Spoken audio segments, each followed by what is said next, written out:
Bonsoir et bienvenue sur Qsari Web TV après des vacances bien méritées bien sûr de notre ami Abdelkader Keshed qu'on n'arrête pas de remercier pour tout ce qu'il fait pour nous, pour la communauté aussi. Donc on est de retour avec vous avec une nouvelle émission. On va commencer cette émission à partir de ce mois, le mois de septembre, avec un invité connu au niveau sportif québécois, canadien aussi. C'est Mohamed Lekhal. On a eu l'occasion aussi de l'inviter ici. C'est le gérant de l'académie Soccer Goal. On a eu l'occasion de parler avec lui de l'académie, comment ça marche. Justement, on l'a invité aujourd'hui. On va parler un peu de... Parce qu'il y a eu de try-out le mois passé. Donc, il va y avoir d'autres aussi pour la communauté, pour tous les joueurs désireux participer à ces try-out. On va parler aussi du match de l'équipe nationale d'Algérie qui s'est soldé hier par un match nul en Gambie à Banjul. Un but partout, c'était la première de Jamal Belmadi, le nouveau sélectionneur d'Algérie. Donc, avec nous, comme j'ai dit, Mohamed Lekhal. Mohamed Lekhal, bonjour et bienvenue. Bonjour Karim, merci pour l'invitation. Allah yisselmek. Donc, comment ça s'est passé les vacances? Je sais que tu n'as pas eu de vacances, toi, Non. juste un petit peu parce que tu travailles toujours dans le foot. Ouais. Donc, Malheureusement, il y a des années où c'est comme ça et quand on est dans le football, c'est ça qui arrive. il n'y a pas de Souvent, vacances. Il n'y a pas de vacances.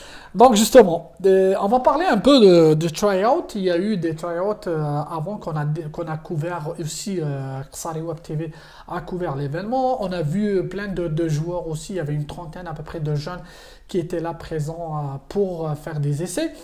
Est-ce qu'on peut parler un peu de ces essais, comment ça s'est déroulé? D'accord. Grosso modo, il y avait à peu près 44 jeunes en tout et pour tout. Le déroulement des essais ont eu, pour moi, ont eu un succès parce que je pense que c'est la première fois où on est capable d'aller chercher plus que 3. Cette fois-ci, on a eu la chance d'avoir à peu près 8 joueurs entre les plus jeunes qui ont près 7-8 ans et les plus vieux qui sont de 14, 15, 16 ans. On a eu à peu près 7 joueurs, je pense que c'était un succès. Et à l'intérieur des 7 joueurs, il y a eu quand même des rencontres après ces essais-là. Il y a eu des rencontres, c'est très positif.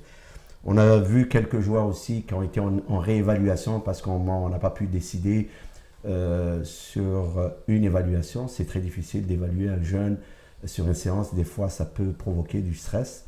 Alors, on a donné la chance, ceux on a vu qu'ils étaient un peu plus stressés. On leur a donné une deuxième chance pour les voir, on les a revus. Et on a pris une décision. La décision a été prise la semaine dernière pour pouvoir libérer ou garder ces joueurs-là. On a vu, tu as dit qu'il y avait 44, on a vu qu'il y avait une fille présente avec... mais je l'ai vu, moi, c'était vraiment une fille qui a plein de qualités, plein de talents. Absolument, absolument. La fille, elle avait plein de courage. C'est une fille dévouée, une fille avec avec un potentiel engagé. Malheureusement, le grand problème des filles, à chaque fois quand on a les essais, il y a toujours une fille ou deux. Et dès qu'elles se retrouvent seules, à côté des garçons, c'est sûr qu'il y a un genre de recul. Là, Ouais. souvent. Mais on avait senti ce recul-là parce que j'ai discuté avec les parents juste après les essais et je leur ai expliqué que probablement elle est la seule fille, mais il y a quand même possibilité d'avoir d'autres. Si on en a 2 ou 3, ils vont attirer d'autres filles. Malheureusement, mais c'est toujours le même problème. Mais on espère faire un bon coup prochainement. Ça va être des essais spécialement pour les filles. C'est une Colombienne, hein? Une Colombienne, oui. Elle est une fille avec beaucoup de potentiel. Elle est très intéressante. Ouais, j'ai vu ses qualités, comment elle jouait, comment elle maniait le ballon. C'était vraiment quelque chose d'extraordinaire à voir. Donc, on a vu aussi, il y avait beaucoup de coachs présents, des Algériens aussi présents. D'ailleurs, on va parler plus tard, on va parler de ces coachs qui exercent au niveau québécois ou canadien. Donc, il y avait, je pense, 4 ou 5 coachs que tu as fait appel, qui tu as fait appel, qui t'ont aidé à faire ça. Exactement. Il y a eu quand même, sans oublier quand même une personne très, très connue en Algérie qui est Mohamed Belaraj, qui a quand même donné sa touche personnelle et son œil, parce que je pense que c'est un gars qui voit juste, et on a eu quelques discussions, moi et lui, durant les essais, où je voyais que le gars, il avait quelque chose là, de vraiment inné, qu'on le veuille ou non. Il y avait Kamal Bousmaha, que j'ai oublié la dernière fois de citer, qui est quand même un ancien bon joueur et en même temps c'est un bon apprenti entraîneur qui fait ses preuves en ce moment. Il coach bien. Il y avait Ilyes Maloufi aussi, qui est un ancien joueur au Moulida d'Alger, qui était avec moi dans les catégories jeunes. Il y a Mustafa Yaissi, il y avait Riyad Hamitouche, sans oublier qui d'autres sans... J'espère que je n'ai pas oublié quelqu'un, mais je pense que ces gens-là ont donné une bonne idée, un bon œil, parce que, qu'on le veuille ou non, gérer des essais de la façon comme on l'a géré, ça prenait du monde, et ça prenait du monde non seulement connaisseur, mais c'est un monde qui a une passion, parce qu'il y a quand même la passion qui était là, et tous des joueurs, des entraîneurs plutôt passionnés, qui ont du vécu et qui vont avoir à donner ici au Québec. Mais justement, quand tu ramènes d'autres coachs qui travaillent avec toi, qu'est-ce que tu attends d'eux? C'est quoi l'apport que tu attends qu'ils ramènent? D'abord, s'assurer de l'information que j'ai prise, s'assurer de est-ce que j'ai bien vu. Parce qu'en réalité, moi, j'aime pas me tromper avec des jeunes. Ouais. Quand je prends une décision, il faut que la décision soit juste. Et qu'on ne se le cache pas, je ne suis pas capable de voir 44 personnes en 1h30 ou 2 heures. Ouais. Alors, je pense que chacun d'eux avait des informations à prendre, avait ce qu'on avait besoin dans ces essais-là. Il y avait des choses très particulières. C'est vraiment, on ciblait certaines choses. On n'allait pas chercher le dribbleur, le fin dribbleur, on ne cherchait pas le fin acteur sur le terrain, ou on cherchait quand même des points très spécifiques pour voir est-ce qu'on est capable de travailler avec ces gens-là et est-ce qu'on est capable de les amener à un objectif intéressant. Parce que le but de l'académie, c'est pas le jeu, on ne prend pas les joueurs juste pour s'amuser, pour jouer. Parce que ces jeunes-là, ils vont jouer dans leur club, mais ce qu'on leur donne, c'est ce que le club n'est pas capable de donner, ou le club ne puisse pas le donner, que ce soit faute de moyens, faute d'infrastructures, faute de ressources humaines. Ce qui m'amène à te poser une autre question qui a rapport avec ça. Est-ce que, si je comprends bien, il y a des critères pour accepter un joueur? Ouais. Ce n'est pas une académie qui on ramène un joueur que peut-être il jouait en handball ou volleyball, donc il veut jouer au soccer, donc tu peux venir à l'académie, on va t'apprendre. Ouais. Donc c'est plus une académie où déjà tu as une base, il faut avoir une base pour être accepté. Oui, il y a les critères qu'on recherchait surtout, c'est d'abord le talent. Le talent ne suffit pas. L'engagement, le joueur, est-ce qu'il est engagé, ce qu'on recherche, sa première touche de balle, comment elle est-ce qu'elle est proche, l'intelligence du jeu, surtout l'intelligence du jeu. Le gars, avant de recevoir, est-ce qu'il prend l'information, il ne prend pas, est-ce qu'il reçoit le ballon la tête baissée, ce genre de choses qui nous donnent une petite idée comme quoi le joueur, c'est sûr qu'il y a des joueurs qui sont pétris de talent, mais n'ont pas cet engagement. Alors, c'est sûr qu'on ne peut pas les juger tout de suite, mais on peut leur parler, on peut leur dire, écoutez, ça prend un engagement. Et de toute façon, on en parlera après par rapport aux entraînements qu'on utilise. Justement, sur quoi se base ton travail au niveau de l'académie? Donc, les joueurs arrivent. Est-ce que tu as un programme à suivre? Bien sûr. On a un grand programme qui est fait sur 3 ans. Et ce programme-là, d'abord, ce qu'on recherche pour l'académie, d'abord, pour atteindre un niveau intéressant, d'abord, c'est l'intensité du jeu, le jeu rapide, mais avec intelligence, le rythme, changer les rythmes quand il faut, pas jouer pour jouer, faire des passes pour passer, mais surtout retrouver la verticalisation qui va le jeu vers l'avant, mais avec une vitesse accélérée. Alors le joueur, quand on le pousse à jouer rapidement et qui n'est pas dans un confort, le jour où il va se retrouver dans une compétition, c'est une réalité du jeu. Comparativement à ce qu'on fait aujourd'hui, qu'on le remarque, beaucoup de jeunes s'entraînent avec un confort incroyable et durant le match, mais ils ne retrouvent pas ce rythme qui est un peu plus élevé. Ça veut dire que les jeunes ils sont acceptés au niveau de l'académie, Donc, ils ont toujours une équipe à qui ils appartiennent. Oui. Et la fin de semaine, ils viennent à l'académie pour pratiquer, pour apprendre encore. Exactement. Mais les besoins ne sont pas les mêmes. C'est sûr que nous travaillons, c'est de l'individualisation. Le travail est très individualisé par rapport aux jeunes. Le jeune, quand il a un manque, nous, on repère le manque. Et ce manque-là, on l'a repéré même durant les évaluations et les essais. Déjà, on repère certaines choses. On voit, les entraîneurs qui étaient avec moi, ils l'ont vu. Alors, durant le travail qu'on fait aux entraînements, d'abord, il y a des évaluations qui se font tous les 3 mois. Alors, on a des critères au niveau tactique, au niveau technique, au niveau physique, au niveau mental, et on travaille par rapport aux jeunes. Et à tous les 3 mois, on refait les évaluations pour voir le jeune où est-ce qu'il se situe. Et on fait une rencontre tous les 3 mois avec le parent pour expliquer un peu les besoins du jeune pour pouvoir progresser dans l'avenir. Justement, est-ce qu'il n'y a pas un problème avec le club quand le joueur, parce qu'on sait qu'il y a des matchs la fin de semaine aussi, samedi ou dimanche. Ouais. Est-ce qu'il y a un problème au niveau des clubs? Absolument, mais le problème, il ne réside pas chez le club ou chez la... Souvent, plutôt, nous, on est très tolérants. C'est sûr que quand il y a un match et on a un entraînement le même jour, on accepte. On veut que les jeunes continuent à faire de la compétition. On n'est pas là, nous ne sommes pas là pour concurrencer les clubs. Ouais. Au contraire, nous avons besoin de ces clubs-là et on veut que ces clubs-là travaillent. Nous, ce qu'on fait, c'est qu'on essaie de travailler avec les jeunes pour leur donner le meilleur de nous-mêmes.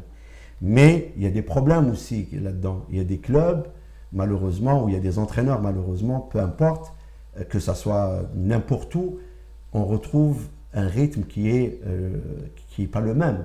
J'ai un joueur qui était à l'académie récemment et que, bon, il y a eu une mésentente et quand j'ai vu qu'il y avait un manque de sérieux, j'ai demandé de partir. Je lui ai dit c'est mieux de se concentrer sur le triple A, ouais. De joueurs du triple A. Et quand il est allé jouer avec le triple A, ben, au bout de 3 mois, il s'est rendu compte que son niveau a baissé. Et dû à quoi? Dû au confort qu'ils ont à leur pratique. Alors, il s'est rendu compte qu'il est revenu, mais il est revenu avec des conditions qui sont d'accepter, d'être présent. Il est revenu à l'académie. Oui, il est revenu à l'académie. C'est un joueur de triple A de très bon niveau et qui a du potentiel. Maintenant, parlons un peu du suivi. Donc, les joueurs sont acceptés, ils s'entraînent avec leur club, ils viennent la fin de semaine au niveau de l'académie. Est-ce qu'il y a un suivi au niveau de l'académie? On sait que c'est pendant 3 ans l'inscription. Donc les joueurs sont... L'inscription est annuelle. Mais nous, l'objectif qu'on a, quand on les prend, c'est un objectif de 3 ans. Ça ne veut pas dire qu'on dit aux gens restez que 3 ans avec nous. Ouais. Ils peuvent partir au bout d'1 an, ils peuvent partir. Maintenant, ils ont une période d'essai qui est de 1 mois. Ils peuvent être là et ils passent le 1 mois. S'ils ne sont pas contents, ils peuvent partir. Mais jusqu'à maintenant, tous les gens qui sont arrivés, ils sont restés. Alors, moi, je leur donne la chance de... Mais une fois ils s'engagent pour 1 an. Parce que... Mais les 3 ans, c'est pour toi, c'est plus pour l'académie. C'est plus un objectif. Oui, l'objectif du travail pour le jeune. Parce qu'un jeune qui va apprendre certaines choses en espace de 6 mois, mais il a d'autres choses à apprendre. Et souvent, ce qu'on a remarqué, moi, vu mon expérience au niveau du triple A au Québec, on s'est rendu compte que la période de formation qui est entre 15 et 19 ans à peu près, c'est une période cruciale. C'est là où on perd nos meilleurs joueurs. Les meilleurs joueurs du Québec, on les perd parce qu'il y a un manque d'intérêt de la part soit de certains entraîneurs ou c'est de la part de l'équipe, de club, peu importe. Alors souvent ce qui arrive, même des fois, on arrive au mois avant quand c'était le championnat canadien qui se jouait sur la Coupe du Québec. Alors les jeunes, dès qu'ils sont éliminés de la Coupe du Québec, au mois de juillet, ils arrêtent les entraînements. Alors il n'y a plus d'entraînement. Alors nous, c'est différent. Nous, on continue à travailler. Ça n'a rien à voir. Nous ne sommes pas là pour faire de la compétition. On fait des matchs amicaux. On joue des matchs amicaux, mais on n'est pas là pour faire. Je fais le suivi, oui, effectivement. Le suivi, je le fais 3 fois, chaque joueur 3 fois par année dans leur club, dans des matchs. J'assiste, je prends des notes et je travaille avec. Et durant les entraînements, ce que je fais, je prends le joueur. À un moment donné, quand j'ai un peu de temps, je prends le joueur, je le prends avec moi et je lui explique qu'est-ce qui a amélioré durant la période d'entraînement. Justement, tu as parlé un peu des matchs amicaux. Je suis sûr que les matchs amicaux font partie du suivi. Les matchs amicaux, comment tu les organises? Est-ce que c'est une fois par mois, 2 mois En, ou... en réalité, moi je prévois normalement un match sur 3 semaines. Un match sur 3 semaines. L'été, je peux faire un match tous les mois. Mais l'hiver, ce que je prévois pour cette année, un match aux 2 semaines. Mais ces jeunes-là, ils jouent tous aussi dans leur club. Mhm. Il y a des joueurs qui sont au sport-études. Il y a quand même une charge très importante là, pour ces jeunes-là. Et c'est pour ça, des fois, on leur parle pour essayer d'alléger cette charge-là, que ce soit de mon côté, que ce soit de le côté du club, que ce soit du côté de sport-études. Mais malheureusement, il n'y a pas de cette prise de conscience de la part de l'organisation du football québécois. Il y a quand même un danger qui est la surcharge des jeunes, malheureusement, qu'on vit depuis des années, mais on n'a pas trouvé de solution. La solution n'est pas là. Donc, toi, tu es conscient de ce problème. Bien Donc, sûr. le joueur qui est au sport-études, Ouais. il étudie jusqu'à 13h, je pense. À partir de 13h au midi, il s'entraîne jusqu'à 16h à peu près. Il y a différentes régions. Et après, il vient à l'académie, il finit. Oui, Il peut pas... mais moi j'ai toujours suggéré de prendre un choix. Et j'ai même 2 ou 3 joueurs qui sont au sport-études, je leur ai dit d'arrêter avec l'académie. S'ils sont heureux avec le sport-études, il faut qu'ils arrêtent l'académie. Ouais. Ils arrêtent, qu'ils prennent. Je ne suis pas là pour... Sinon, ils vont être brûlés. Là, Non, mais parce que il n'y aura pas de... Le jeune, non seulement il va être brûlé, mais il n'avancera pas. On peut avancer quand on a cette fraîcheur, mais quand on est toujours surfatigué, ben c'est sûr et certain, la progression va stagner. Ouais. Et le but de l'académie, c'est pas d'aller chercher les joueurs par tous les moyens. J'ai fait une réunion justement aux parents hier, en leur parlant de ce problème-là qui existe et que aujourd'hui on a un silence complet de la part de l'organisation du soccer québécois. Silence complet. Tout le monde est content, tout le monde est heureux, tout le monde fait ce qui lui convient. Mais aujourd'hui, est-ce qu'on est réellement en train de faire un bon travail pour les jeunes? Ou est-ce qu'on est en train de les scraper? Excuse-moi l'expression, mais est-ce qu'on est en train de leur donner envie d'arrêter? Mais c'est ça ce qui se passe aujourd'hui. Si on prend une saison d'un jeune il commence déjà les essais avec son club au mois d'octobre, surtout en triple A. Au mois d'octobre, ça n'arrête pas jusqu'au mois de septembre. Alors la saison dure à peu près 11 mois.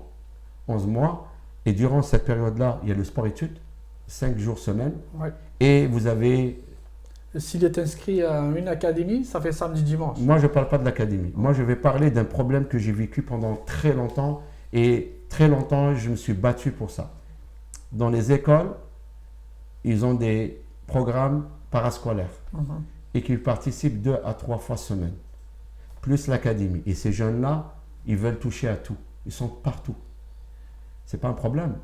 Pour moi, c'est un grand problème. Il ne faut pas qu'on reste silencieux, il faut qu'on parle, c'est dans l'intérêt du jeune. Et moi, je suis le premier à dire, mais arrêtez.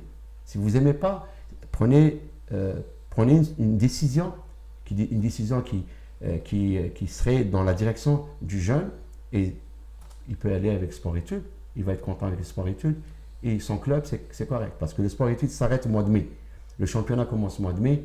Là, et ça reprend au mois de septembre, ça ne dérange pas. Ça, c'est une bonne alternative. Maintenant, l'alternative aussi de l'académie, c'est une bonne alternative.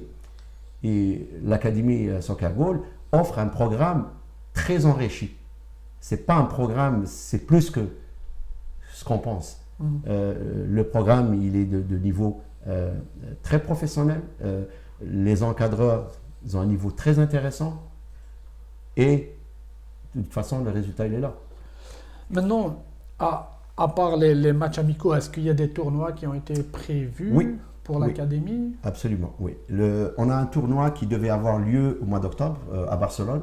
Malheureusement, avec la naissance de l'académie qui est très très jeune et l'implication des parents au niveau financier, ça demandait quand même un budget très intéressant. Mais justement, on a parlé hier, on prévoit un autre tournoi à Barcelone au mois de mars ou au mois d'avril, qui va être, on aura le temps de préparer ce tournoi-là. Ouais. C'est un tournoi de niveau international. qui va avoir lieu pour une catégorie de jeunes de 15-16 ans. Ça, c'est déjà très intéressant, tournoi de grande réputation. Les gens vont avoir le temps de se préparer pour le mois d'avril et repartir comme on dit, repartir avec une très bonne, une solide base. Et les jeunes, ils auront quand même une discipline tactique, un travail déjà, des bagages avec eux, parce qu'aujourd'hui, on le remarque, même si ça fait 4 mois que l'académie existe, mais il reste toujours que les jeunes, on ne peut pas leur donner le tout en une seule journée ou une seule pratique. Ça prend du temps, ça prend une adhésion, ça prend un peu de temps. Donc les entraînements, c'est juste samedi et dimanche ou juste samedi, Non. chaque samedi? Non, c'est 3 fois semaine. En ce moment, c'est vendredi, samedi, dimanche. On a arrêté le dimanche à cause de la surcharge de travail au niveau de leur club et à notre niveau, mais qui va recommencer à partir du mois fin octobre. Ça va recommencer à 4 entraînements semaine. Ça veut dire qu'il va y avoir une séance physique et 3 séances technico-tactiques.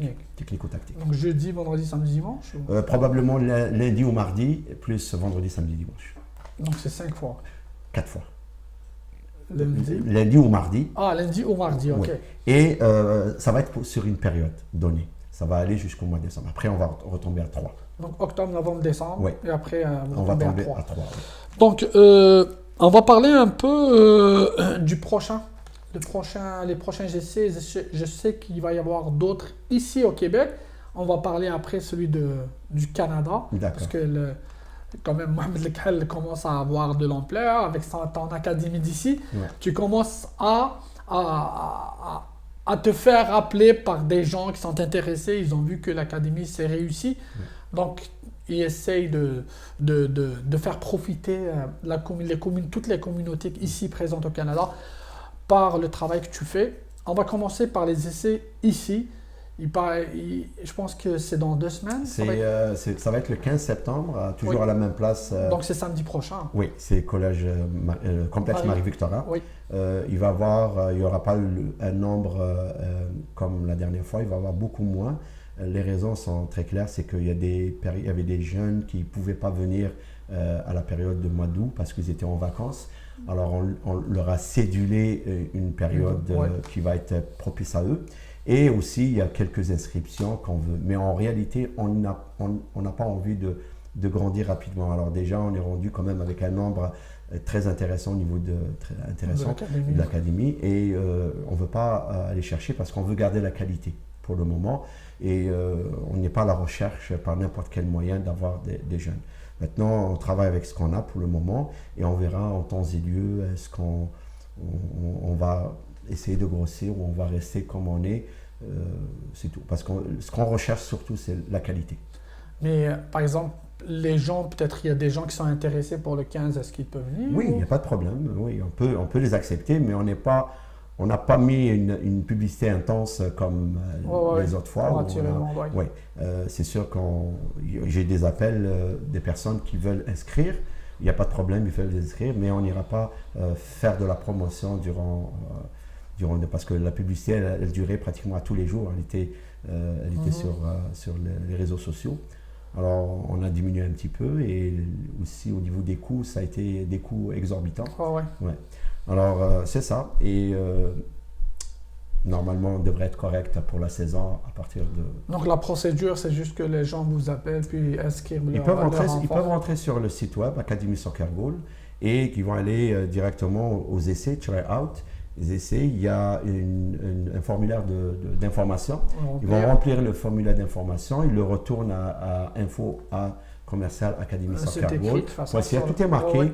Et là, nous, on reçoit, on regarde un peu comment on appelle ça, ce qu'il a fait. Le CV. Oui, et en temps et lieu, on va les inviter. Si on voit qu'il y a possibilité, on va les inviter. Si on voit que le jeune n'a jamais joué, on leur suggère autre chose. Ça va être difficile. On leur suggère autre chose. OK. Donc là, on va passer au niveau canadien. Ouais. Donc, tu as été appelé à Calgary, c'est ça? Oui, c'est ça. Donc, on veut juste savoir c'est quoi au jeu. Il y a un club qui s'appelle le MAC, un club où il a une académie d'études.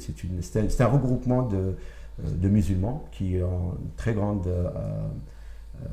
un grand club et aussi une grande organisation qui ont fait appel à moi et qui veulent organiser un genre de camp, un séminaire pour les joueurs et pour les entraîneurs. Bon, les entraîneurs, ils veulent avoir un peu une idée de ce que j'ai l'habitude de faire, de comment travailler, comment construire une séance d'entraînement harmonieuse et qui serait aussi profitable aux jeunes. Alors, il y a quand même, ça c'est quand même bien pour les entraîneurs.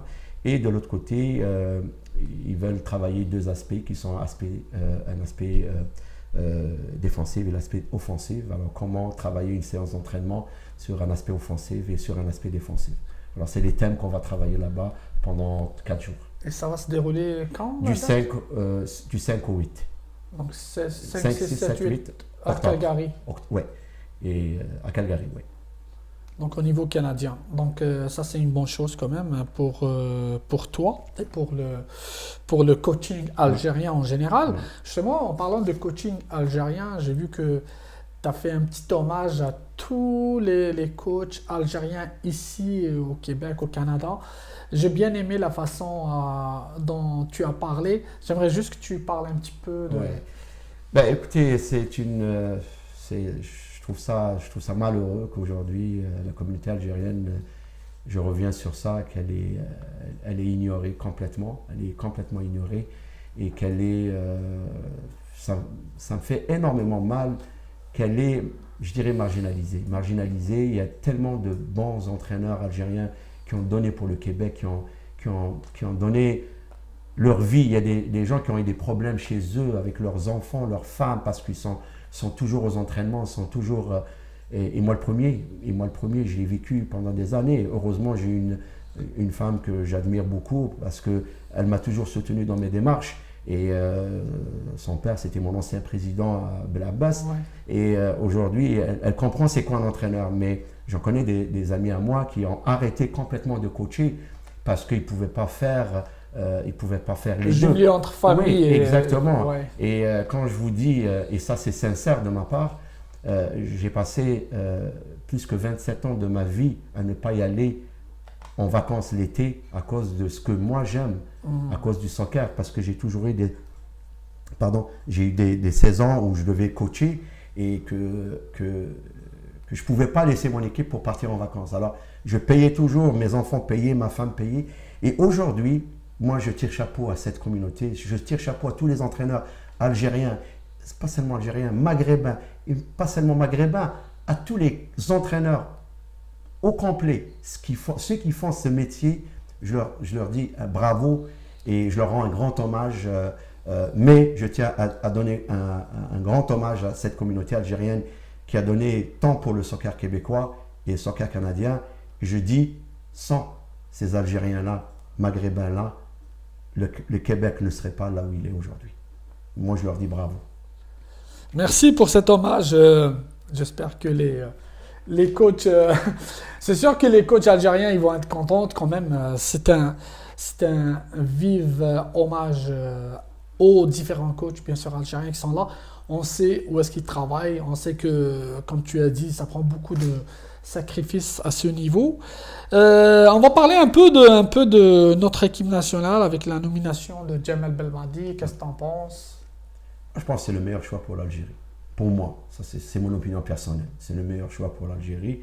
Et je pense que c'est un gars qui a un vécu autant que footballeur. Il a un vécu autant qu'entraîneur, même si on peut dire que le gars, il n'a coaché qu'au Qatar.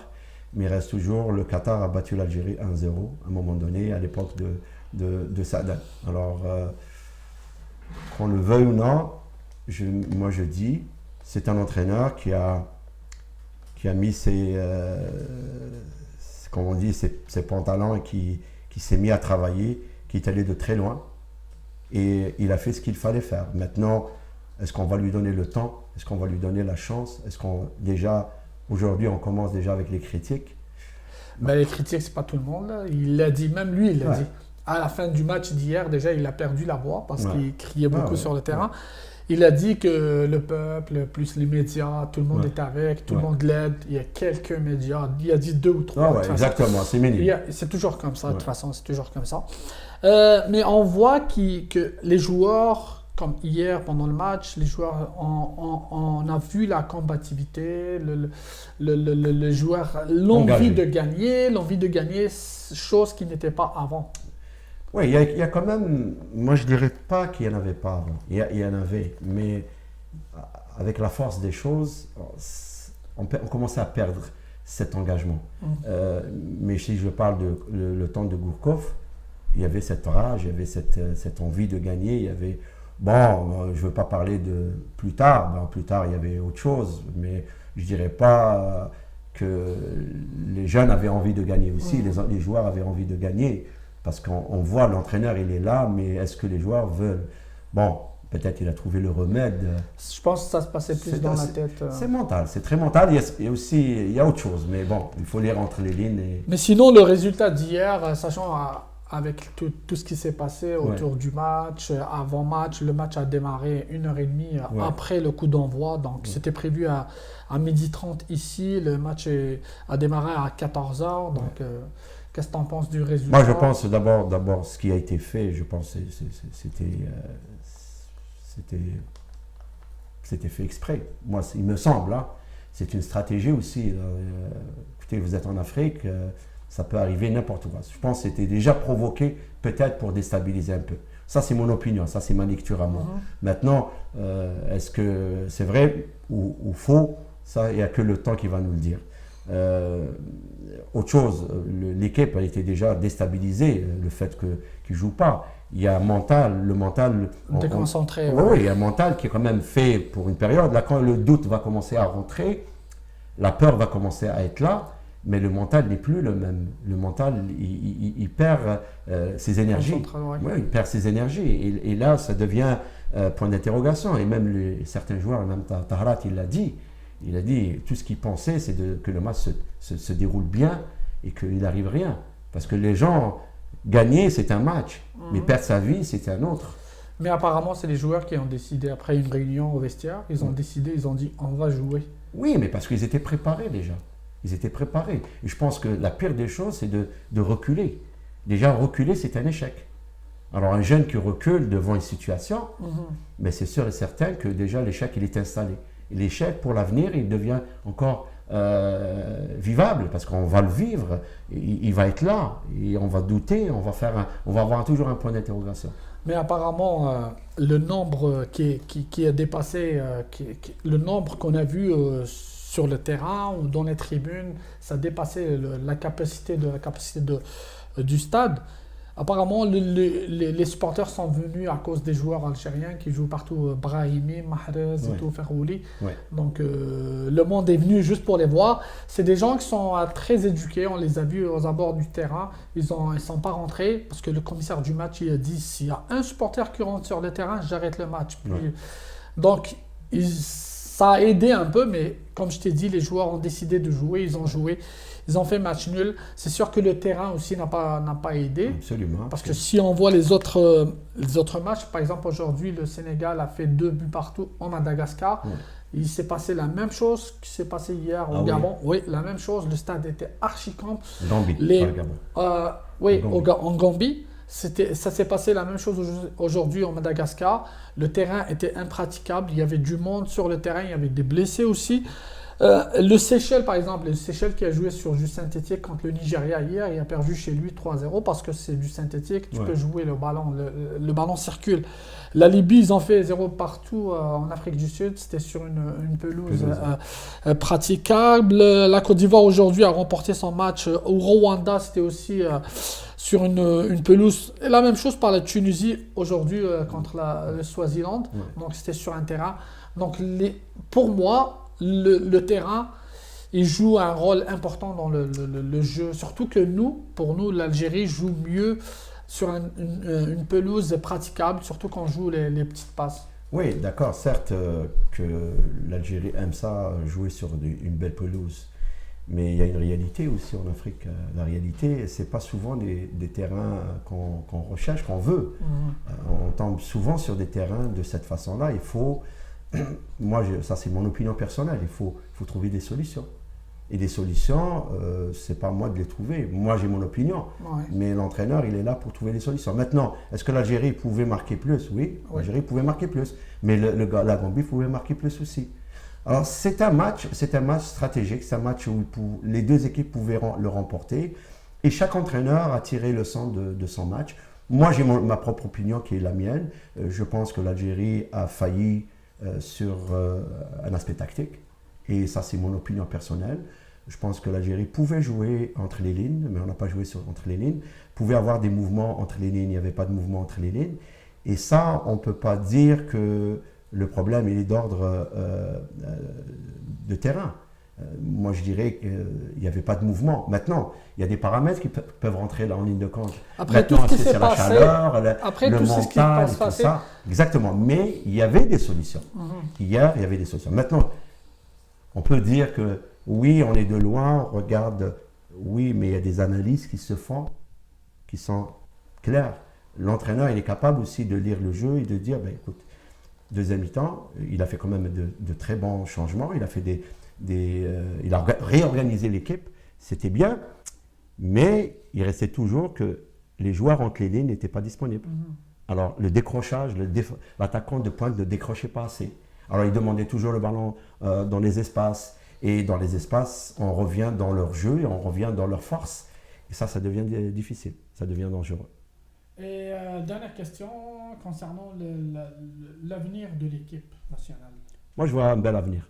Le prochain match, ça va être le Bénin à Blida.